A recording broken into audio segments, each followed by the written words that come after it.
가피풀 말씀 테마. 고난은 변장하고 찾아온 축복의 통로다.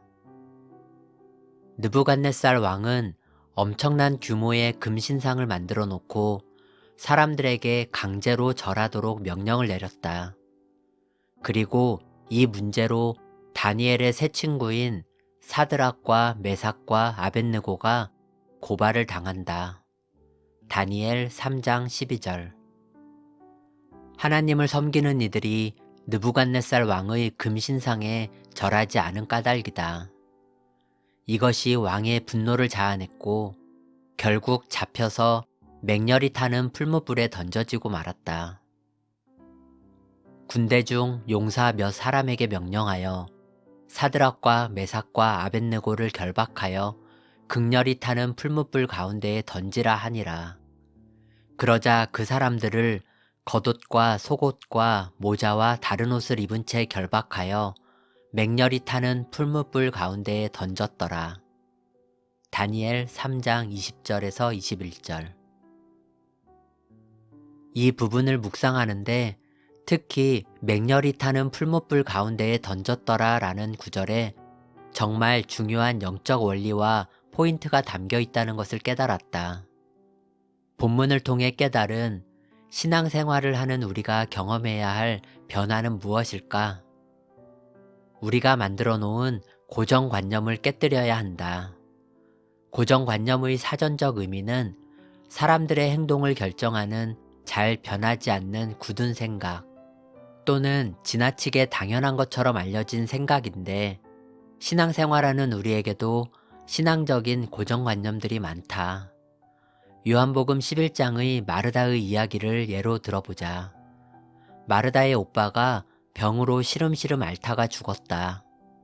죽은 지 벌써 나흘이 되었는데 예수님이 오셔서 죽은 오빠를 살려주겠다고 하셨다. 예수께서 이르시되 돌을 옮겨 놓으라 하시니 그 죽은 자의 누이 마르다가 이르되 주여 죽은 지가 나흘이 되었음에 벌써 냄새가 나나이다. 요한복음 11장 39절.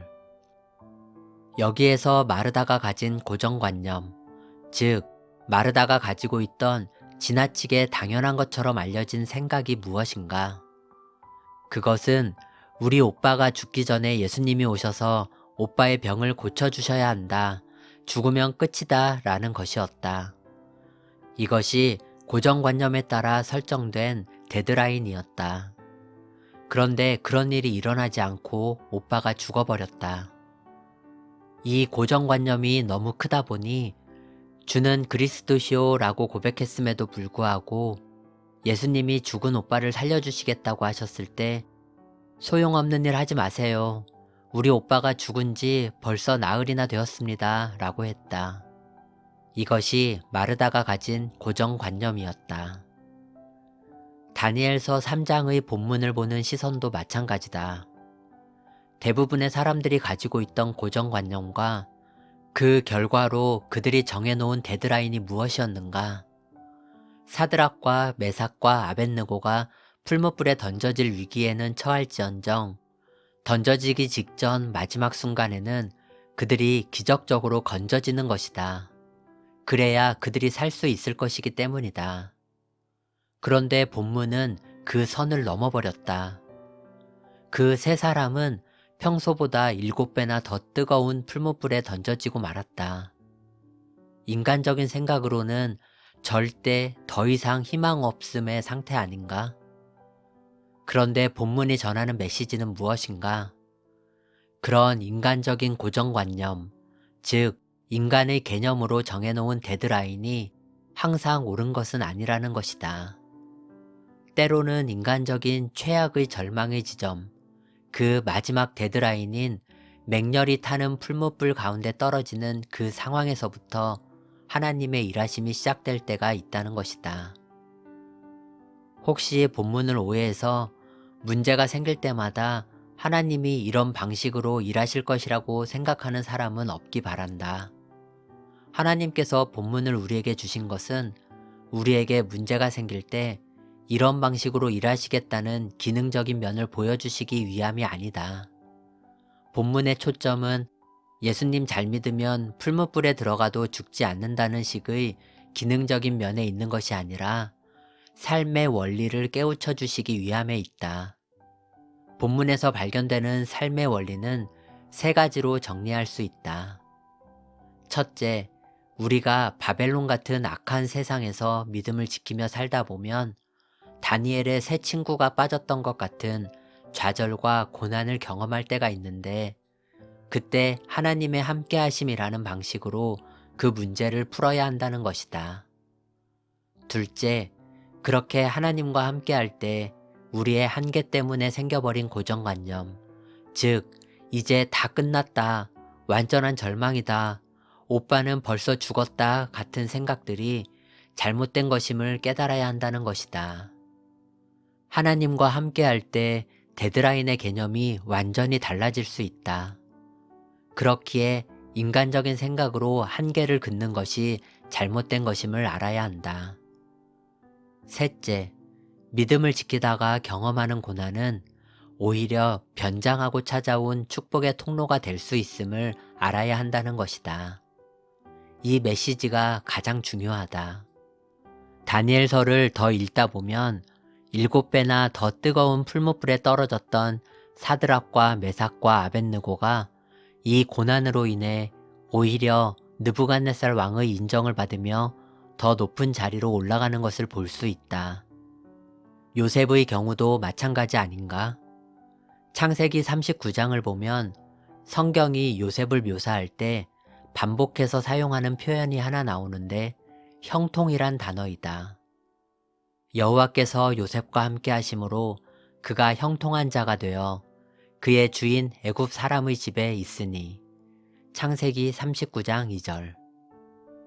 그의 주인이 여호와께서 그와 함께 하심을 보며 또 여호와께서 그의 범사에 형통하게 하심을 보았더라.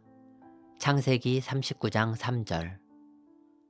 여호와께서 그를 범사에 형통하게 하셨더라. 창세기 39장 23절.